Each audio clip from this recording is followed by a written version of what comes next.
Assalamualaikum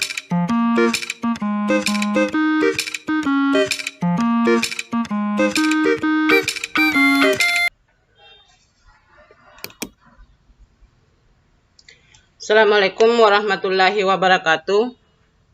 Bertemu kembali kita dalam pembelajaran kali ini yang akan kita bahas yaitu tentang penyusunan laporan keuangan persamaan akuntansi. Sebelum kita lanjut, kita lihat dulu apa itu laporan keuangan.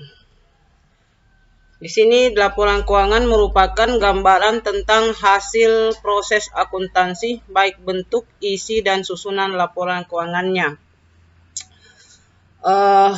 Di mana bahwa di laporan keuangan itu untuk mendapatkan hasil yang akurat, perusahaan harus mempunyai sistem akuntansi yang dapat mendukung penyusunan laporan keuangan dengan mudah, cepat, dan teliti, dapat dipercaya serta dapat diuji kebenarannya. Jadi laporan keuangan ini yang kita susun harus dapat diuji kebenarannya. Jangan sampai laporan yang keuangan kita dapat artinya dipertanyakan kebenarannya. Oke, kita lanjut. Di dalam laporan keuangan itu ada 4 yang akan kita susun nantinya. Yang pertama itu laporan rugi laba, di mana laporan rugi laba di sini salah satu tujuannya itu untuk mendapatkan laba atau untuk menghitung laba atau rugi perusahaan.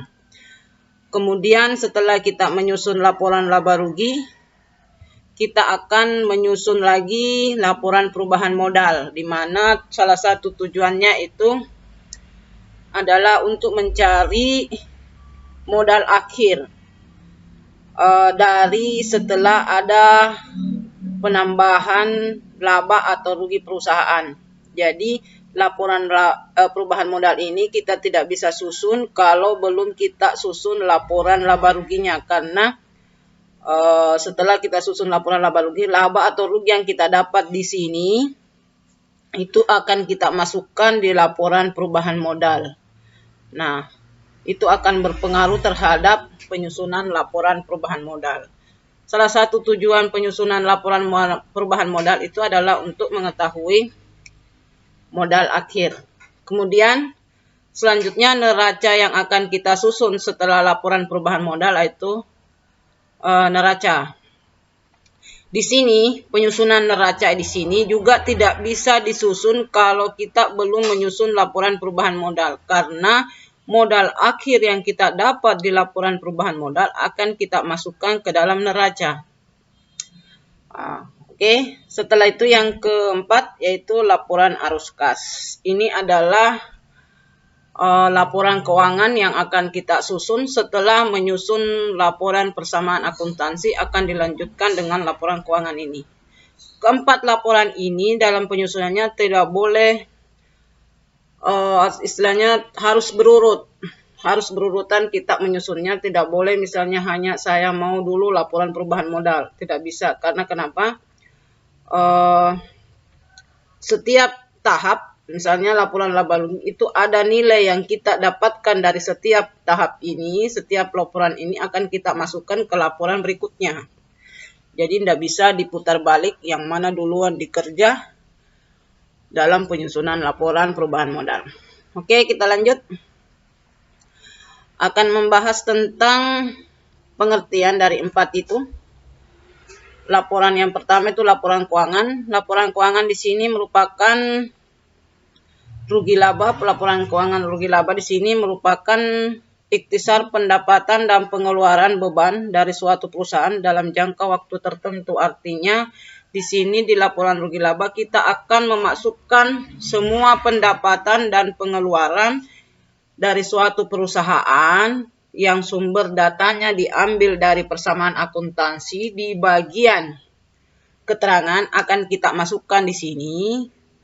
Setelah kita masukkan akun ini, pendapatan dan pengeluaran, itu akan kita hitung berapa laba apa ruginya. Kalau misalnya pendapatannya lebih tinggi daripada beban, berarti dia laba. Kalau misalnya sebaliknya, pendapatan lebih rendah daripada beban, itu akan rugi. Selanjutnya kita akan susun setelah laba rugi itu kita susun laporan perubahan modal. Di sini laporan perubahan modal itu merupakan perubahan yang terjadi utamanya modal dalam suatu perusahaan dalam jangka waktu periode tertentu. Setelah mendapatkan rugi laba, berapa perubahan modal yang terjadi di perusahaan itu akan terlihat setelah kita menyusun laporan perubahan modal. Kemudian selanjutnya neraca. Neraca di sini daftar seluruh aktiva, utang dan modal pemilik dalam jangka waktu tertentu. Di sini dikatakan bahwa aktiva itu harus sama jumlahnya utang dengan modal. Modal di sini, modal pemilik ini yang ada di neraca itu kita ambil datanya dari laporan perubahan modal dari modal akhir. Jadi setiap 3 laporan ini itu akan saling berkaitan. Rugi atau laba yang kita dapatkan di sini akan kita masukkan laporan perubahan modal. Kemudian modal akhir yang kita dapat di laporan perubahan modal itu akan kita masukkan di modal pemilik di bagian neraca. Kemudian yang terakhir laporan keuangan.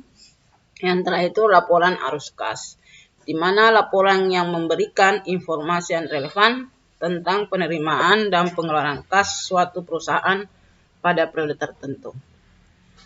Kemudian setelah kita cek satu persatu pengertian dari laporan keuangan, kita akan lihat akun apa saja yang terdapat di laporan rugi laba, laporan perubahan modal, neraca, dan laporan arus kas. Kita lihat yang pertama laporan rugi laba. Akun di situ yang masuk di laporan rugi laba itu adalah pendapatan.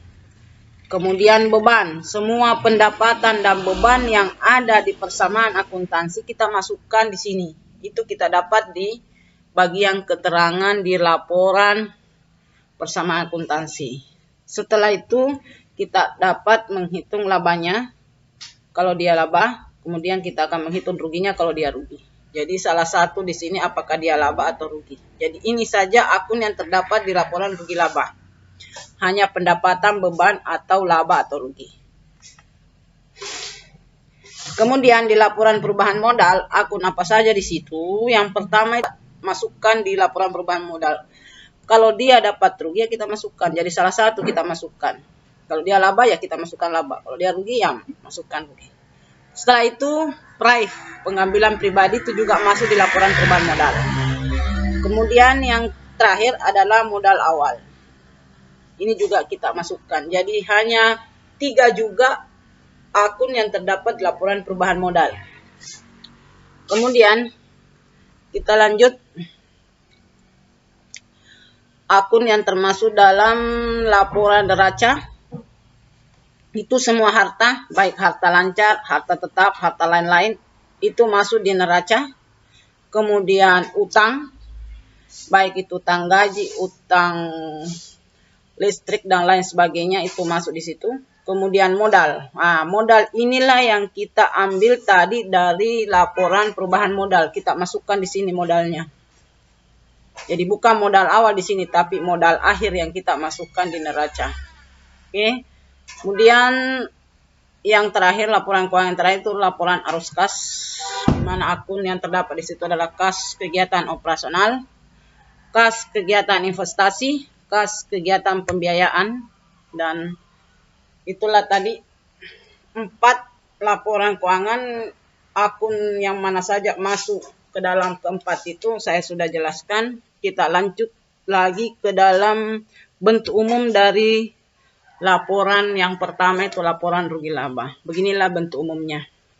Jadi yang pertama kita tulis itu nama perusahaan, nama laporan yang akan kita buat, kemudian periodenya.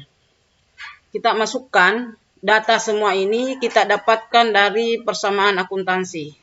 Kita masukkan semua pendapatan apa saja yang masuk di laporan persamaan akuntansi. Misalnya pendapatan jasa ini kita ambil dari keterangan di bagian persamaan akuntansi. Kalau ada pendapatan jasa kita masukkan. Kalau ada pendapatan bunga di persamaan akuntansi kita masukkan. Kalau tidak ada ya sudah, tak usah ditulis.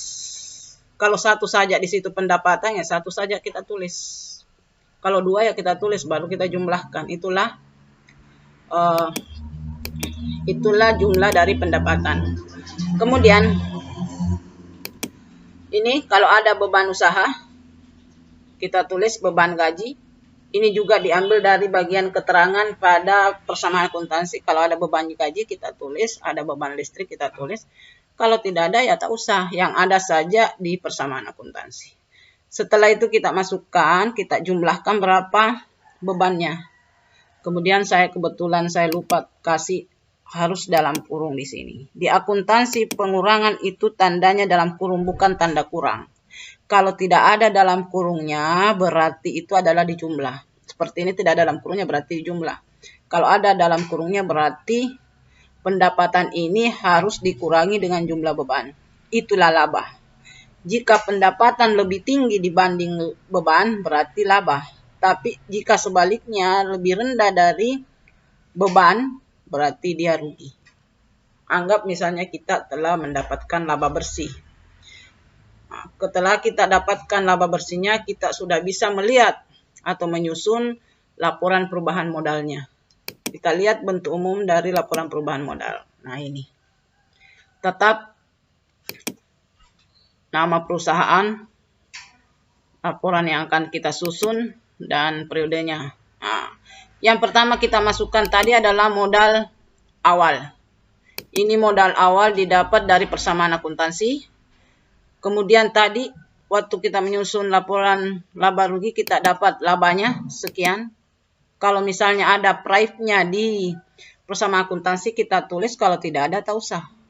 Laba dengan price itu mengurangi. Price itu mengurangi laba karena pengambilan berarti kan diambil berarti berkurang labanya. Setelah itu hasil dari ini kita simpan di sini. Laba dikurangi price, hasilnya itu kita simpan di bagian penambahan modal. Setelah itu kita jumlahkan modal awal ditambah penambahan modal, itulah modal akhir. Kita dapatkan.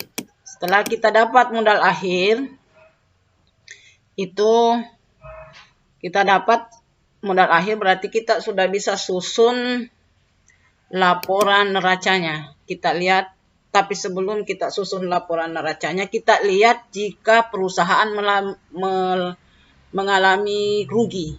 Bagaimana bentuk laporan perubahan modalnya. Kita lihat. Nah, kalau dia mengalami rugi, tadi kalau dia laba di sini tidak ada dalam kurungnya. Kalau dia laba. Tapi kalau dia rugi berarti ada dalam kurungnya. Kemudian letak perbedaannya lagi yang kedua. Di sini kalau dia laba tidak ada dalam kurung. Nah itu. Kalau dia ada dalam kurungnya berarti ini jumlahkan. Hasilnya itu disimpan di sini. Setelah itu mengurangi daripada modal. Modal dikurang pengurangan modal, itulah modal akhir. Beda tadi kalau dia laba di sini, modal awal ditambahkan di sini. Kalau dia rugi dikurangkan. Nah itulah modal akhirnya. Kalau kita sudah dapat modal akhir, kita susunlah neracanya. Modal akhir tadi itu disimpan di sini. Sebentar. Oke. Sama, kita lengkapi yang kopnya di atas. Setelah itu kita tulis aktiva. Aktiva itu sama dengan harta. Pasiva itu sama dengan harta. Pasiva itu sama dengan utang tambah modal. Jadi jumlah harta dengan utang tambah modal itu harus sama. Jadi sini aktiva jumlahnya harus sama nanti. Oke. Kita lihat di sini harta lancar. Harta kan kita bagi-bagi, ada harta lancar, ada harta tetap. Kalau ada harta lain-lain kita tulis. Kalau misalnya tetap sumber datanya ini diambil dari persamaan akuntansi. Kalau di persamaan akuntansi ada kas, kita tulis berapa jumlahnya. Kalau piutang usaha ada, kita tulis. Kalau piutang bunganya tidak ada, tak usah ditulis. Yang ada saja di persamaan akuntansi kita tulis. Setelah itu kita jumlahkan. Itulah jumlah harta lancar, bukan tetap. Saya salah tulis. Harta lancar. Inilah jumlahnya. Setelah itu kita masuk di bagian harta tetap. Kalau di persamaan akuntansi ada peralatan, ya kita tulis. Kalau ada akumulasi penyusutan peralatan, kita tulis. Kebetulan saya lupa di sini harusnya kalau ada penyusutan harus ada dalam kurung, artinya mengurangi dari peralatan, mengurangi dari ini. Namanya penyusutan berarti berkurang, susut. Berarti harus mengurangi dari peralatan kantor. Saya lupa kasih. Peralatan kantor dikurangi ini, inilah hasilnya. Kalau tidak ada aktiva lain-lain, ya sudah tak usah ditulis. Untuk mendapatkan jumlah aktiva, itu jumlahkan aktiva lancar dengan aktiva tetap. Itulah aktiva. Kalau misalnya di sini 2 juta jumlahnya, berarti di sini sebentar harus 2 juta. Kapan tidak sama berarti periksa laporan sebelumnya. Kemudian kita pindah ke bagian utang. Kalau di persamaan akuntansi ada utang usaha, kita masukkan. Kalau ada utang gaji, ya kita masukkan. Kalau tidak, tak usah. Setelah itu, kita jumlahkan utangnya. Kemudian, setelah kita dapat jumlah utang, kita cari lagi modal. Modal ini didapat dari laporan perubahan modal yang bagian modal akhir. Oke. Ini kita ambil. Kalau misalnya sudah kita masukkan, jumlahkan utang, modal, kita jumlahkan, itu pasifa, itu harus sama jumlahnya. Kapan tidak sama jumlahnya? Harta sama dengan pasifa, berarti periksa laporan keuangan sebelumnya, misalnya laporan perubahan modal, mungkin ada kesalahan, atau laporan rugi laba, mungkin ada kesalahan. Ingat, jumlah aktiva dengan jumlah pasifa yang ada di neraca harus sama dengan jumlah aktiva dan utang tambah modal di persamaan akuntansi. Kalau 2 juta di sini keseimbangannya berarti di persamaan akuntansi juga harus 2 juta. Oke. Ini contoh penyusunan laporan persamaan akuntansi. Contoh saya masukkan nilai-nilai menyusun laporan rugi laba. Saya sudah masukkan ini, misalnya jasa motor, bengkel, dan pendapatannya kita dapat. Kemudian jumlah bebannya ini seharusnya ada, mengurangi, berarti laba bersihnya ini sebesar 800.000 kita dapat. Dia kebetulan laba, pendapatan mengurangi beban berarti 800. Setelah itu kita masukkan lagi laporan perubahan modal, kita masukkan laba tadi yang kita dapat 800.000 kita masukkan di sini. Kemudian mungkin price-nya ini tidak ada.